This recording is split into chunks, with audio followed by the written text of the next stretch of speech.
Pokemon. For many, it's a tale of wonder, a tale of adventure, a tale of destiny, and a tale of gym leaders using fucking potions when you think that the battle's finally over, but no, you can never have something. They always have a fucking super potion. But that's besides the point. Hi, I'm Josh, and welcome to a new series that I have on my channel called A Taste Of, where I analyze games both for their proficiency as a game and for their ability to leave an impact on somebody's life. Today, we'll tackle two games in particular, being Pokemon Sword and Pokemon Mystery Dungeon Explorers of Sky.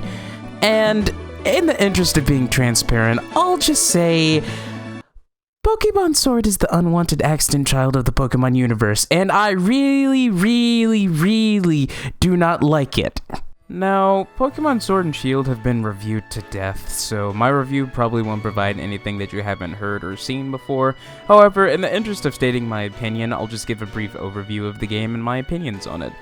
So, first of all, the graphics leave something to be desired, as they look kind of at the best of moments, and at the worst of moments they can be best described as an upscaled graphics from a console that has much less power than the Nintendo Switch. I even prefer Minecraft terrain to this shit. The battles are rather easy and don't employ many new things in combat other than like Dynamax for veteran Pokemon fans such as myself, which leaves you with a surplus of good items that you don't have to work hard for and results in creating battles with absolutely no tension to them. Some of the Pokemon designs leave a bad taste in my mouth, and others I think are pretty cool, like this little octopus dude. He's nice. However, whenever I try to catch a Pokemon, I'm not a fan of the incredible anxiety I get from a 155-pound tank of gray frat boy trying to indoctrinate me into the Church of Kyle. And then, last but certainly least, there's him. Listen, Hop isn't the Antichrist or something. He's a sweet, optimistic kid that I wouldn't have any problem with if he didn't talk so much shit. Think you got me cornered? Not even close. It'll be the greatest when I steal this win back. Oh yeah? Well, here you go, buddy. I have a little present for you for all of the battles that we've had to fight across this entire game. Here we go. It's my appreciation for you. You make me sick. This dude, he is the champion of all bark and no bite, because there's no satisfaction in actually battling him, because he gets destroyed every single time.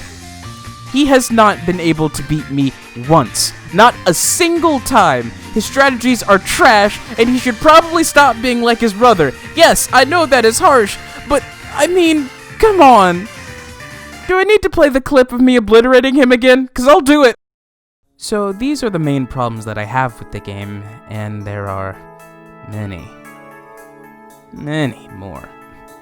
But I started by talking about Pokemon Sword to remind you all of how lazy and tedious Pokemon has become.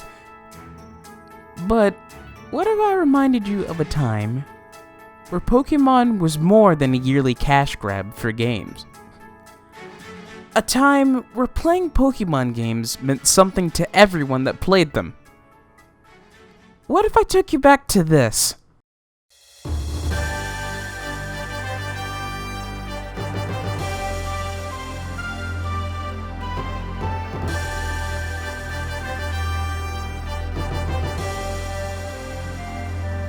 If Pokemon Sword and Shield are the unwanted accident children, in my very messed up analogy, then that makes Pokemon Mystery Dungeon Explorers of Sky the planned, tenderly cared for, and successful child of the Pokemon universe, and by God do I love this game! Here and now I will state my opinion that this is the best Pokemon game that has ever been made. And wait, calm down. I can see you. I can see you trying to type in my comment section. Drop the pitchforks. Let me explain myself. At first glance, I didn't think Pokemon Mystery Dungeon was anything special. The game starts off by giving you a really basic personality test with very simplistic questions and answers to choose from, and then based upon those answers, it assigns you a Pokemon to play as for the remainder of the game. Oh, I wonder what Pokemon I'll get. I hope it's something that'll grow up to be huge, like a Charmander, or like a Turtwig, or something cool like Riolu. Then, you scroll through a list of Pokemon you wish you'd been able to choose, but I guess it suffices that they get to be your partner. Oh well. And then, out of absolutely nowhere, boom! Crash! Splash! You are in the middle of a thunderstorm, and you're passed out on the beach with all of your memories gone, and you don't know who you are, you don't know how you got there. What the actual f*** is happening? That is probably the best way to describe this game as a whole. It's really random and I absolutely love it. Initially, the gameplay and the story turned me off to the experience, but there were so many different twists and turns that I hadn't expected when I was first playing it. Just to provide a brief overview of every time this game utterly shocked me, let's begin with your best friend and partner gets mugged, a child gets kidnapped and threatened by a Pokemon that's actually quite perfect to be the sleazeball character, especially with that nose goodness. And, you know, you're brought to an apocalyptic wasteland in the future where your time has been stopped, and in order to fix it, you have to go through torture, time travel, and fight literal gods! But I'm getting ahead of myself. Pokemon Mystery Dungeon is an unexpected gem of the Pokemon universe. Everything about it was handcrafted to be a time-honored classic, and I'll be honest, I initially hated it. But only the first part of the game, though. I didn't appreciate how tedious the grind was. Most of the beginning, I was able to skip past enemies with ease or would engage in many of these kinds of battles. My partner was an absolute idiot. Alright, dude, you used that move before. You used it. We're trying to defeat the. You used it. Stop using Lair! The Pokemon guild you join includes some generic characters such as a bird with anger issues, foot fetish Diglett, an absolute crybaby that's your leader, a kid with that your inside voice. This one's my favorite. And then there are the monster houses, which are absolute bullshit fear machines that keep me awake at night, because it's literally 10 enemies ganging up on you with the purpose of making you hate life and making it so that you just lose automatically, and it happens with no warning or reason. However, my opinions turned around when I came across this part of the game. In the story, you failed for the very first time at a mission given to you by the guild, and as punishment, you are forced to skip dinner while you watch the others enjoy themselves, and you were most likely unable to go on an adventure that the characters really want to participate in. But in a genuinely sweet and lovely moment, all of the recruits reveal that they saved some of their dinners last night to give it to you. And soon it's revealed that you were able to go on the trip. It's a tiny, seemingly insignificant moment, but for me, it really spoke to me about how I was underestimating this game and what it had to offer. I found that the problem I had with the game wasn't that it was actually terrible, but the problem was I wasn't putting in enough effort to truly understand how the game functions. Soon, it became hard to avoid enemies. Battles progressed from headbutting matches to actual strategy. There are items in the game that make your partner so much smarter, which is really nice, by the way, with different attack tactics.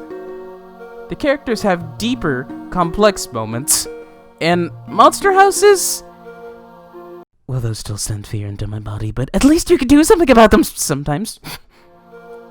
Slowly but surely, you grow as time progresses. You get to beat the bully. You save the kid.